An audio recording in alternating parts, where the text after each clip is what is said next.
आचार्य जी, आप प्रेम पे बहुत बोलते हैं। अभी ओशो भी पढ़ रहा था मैं, जो मेरे को शास्त्र मिला है, इसमें भी ओशो ने मतलब पूरा प्रेम ही प्रेम पे बोला है। तो इस वाले प्रेम में और ये रिलेशनशिप वाले प्रेम में बहुत ज़्यादा अंतर है, या फिर अ, कुछ झलक है इस प्रेम में उस प्रेम की जिसकी आप बात करते हैं, या दोनों एकदम अलग है? संबंधित भी हो सकते हैं, असंबंधित भी हो सकते हैं। समझना बात को, हृदय जब आकर्षित होता है परमात्मा के प्रति, एक ये भाषा है बोलने की, या कह सकते हो कि मन जब आकर्षित होता है हृदय के प्रति, ये दूसरी भाषा है बोलने की। तीसरी भाषा है बोलने की कि भीतर की अहंता जब आकर्षित होती है सत्य के प्रति, आत्मा के प्रति, वो प्रेम का शुद्धतम स्वरूप है, वो प्रेम की वास्तविक परिभाषा है। मैं झूठ हूं और चूंकि झूठ हूं इसीलिए बेचैन हूं, तो मुझे क्या है जो खींचता है अपनी ओर? सच। जैसे प्यासे को खींचे पानी अपनी ओर, ये प्रेम है। झूठ का सच के प्रति आकर्षण है प्रेम।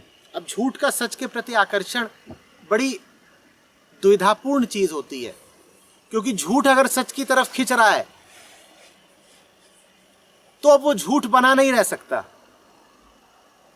तो एक तरफ तो खींच रहा है और दूसरी ओर बचना भी चाह रहा है, क्योंकि झूठ कह रहा है सच तो चाहिए अपनी प्यास बुझाने के लिए, पर प्यास मेरी है ना, मैं ही नहीं रहूंगा तो प्यास किसकी है?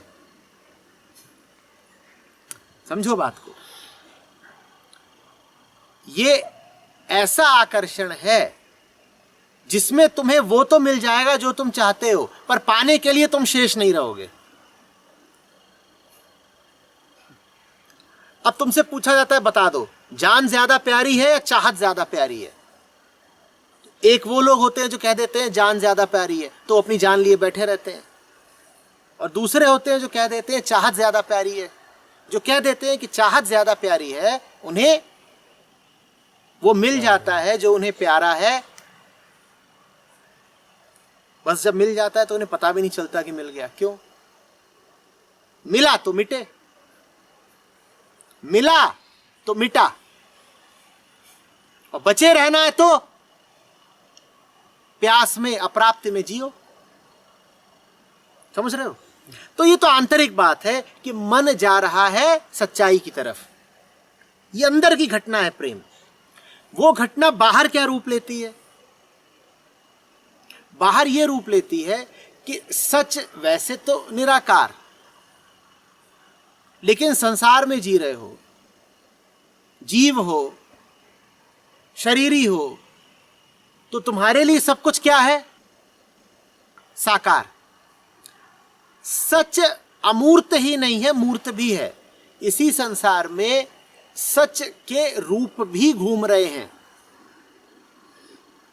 वो रूप सबके लिए अलग अलग है। किसी के लिए नदी है, किसी के लिए पर्वत है, किसी के लिए चांद है, किसी के लिए कोई ग्रंथ है, किसी के लिए कोई व्यक्ति है, किसी के लिए कोई घटना है। तो भीतर जब सत्य की प्यास होती है तो बाहर तुम उसकी ओर आकर्षित होते हो जो तुम्हें तुम्हारे झूठ से मुक्ति दिला दे। जी रहे हो अगर तो किसी न किसी से तो संबंधित होके जियोगे ना। जिसमें भीतर सच्चाई की प्यास होती है वो बाहर किससे संबंधित होकर जीना चाहेगा? जो उसे सच के करीब ला दे। बात समझ में आ रही है? अब दिख रहा है प्रेम आंतरिक भी है और संबंधों में भी है। आंतरिक रूप से प्रेम क्या है कि मन शांत होना चाहता है, और संबंधों में प्रेम का क्या अर्थ है कि तुम किसी ऐसे से जुड़ो जो तुम्हारे अहंकार के विगलन में सहायक हो। तुम किसी ऐसे से जुड़ो जो तुम्हें प्रेम पूर्वक तोड़ ही दे। तुम किसी ऐसे से जुड़ो जो तुम्हें तुमसे आगे ले जाए। यह संबंधों का प्रेम है।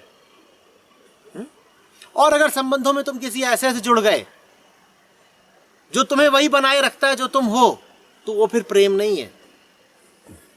वो फिर बड़े नुकसान का सौदा कर लिया तुमने कि दिन रात किसी ऐसे की शक्ल देख रहे हो, किसी ऐसे के साथ जी रहे हो जिसकी संगत में तुम्हारा झूठ तुम्हारी दुविधा, तुम्हारे संशय, तुम्हारी अहंता और प्रबल होते हैं। ये तुमने अपने लिए अपने ही घर में नरक पाल लिया। बात आई समझ में?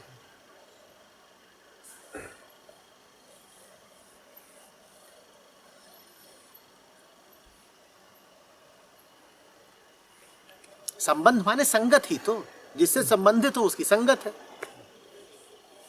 अब या तो किसी ऐसे की संगत कर लो जो मन को, जीवन को हल्का करता हो, या ऐसे की संगत कर लो जिसके साथ रह के और चर्बी चढ़ती हो और भ्रम बढ़ता हो, कुंठा, निराशा, बेसिर पैर की कलह और चढ़ती हो। चुनाव तुम्हें करना है कि किसकी संगत में जी रहे हो। आचार्य जी मेरे खोपड़े में तो मैं ही चलता रहता है। उसे खो दो और फिर कोई पूछे क्या हुआ तो बोलो खोपड़ा। क्यों पकड़ के बैठे हो उसे पकड़ क्यों रखा है? हा? खोता भी नहीं है। उसे तुम बांध के रखोगे तो कैसे खोएगा?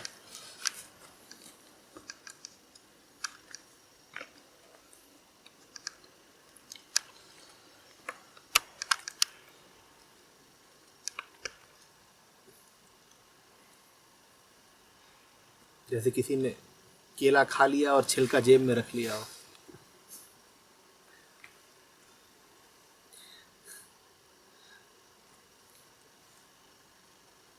जेब भी गंदी कर रहे हो, कच्चा भी गंदा होगा, सब खराब कर रहे हो।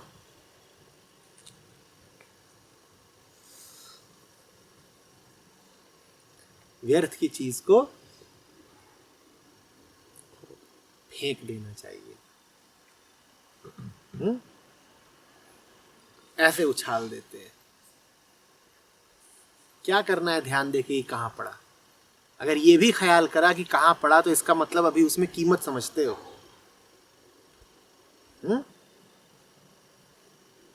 अगर कुछ व्यर्थ का है तो क्या ये भी देखना चाहोगे कि कहां छोड़ा उसको? क्यों?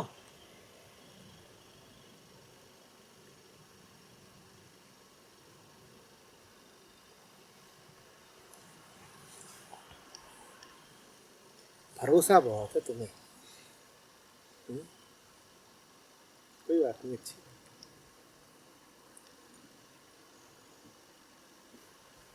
जिन्हें भरोसा होता है उनको कहा जाता है भरोसा और भरो। आओ सा भरोसा। क्या भरो? जुर्माना, हरजाना।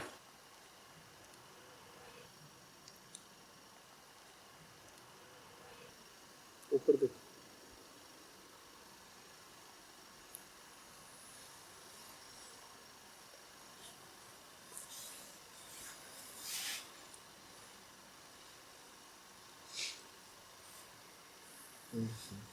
सूरज की रोशनी पहले चांद की रोशनी बनी, फिर बादलों से छनी। तो जो चांद के आसपास तो मंडल देख रहे हो, तो क्या है? तो बादल है। सूरज से चांद, चांद से बादल, जिस जिस चीज पर पड़ती है उसे सुंदर बना देती है। चांद खूबसूरत है और बादलों में छिपा चांद भी खूबसूरत है।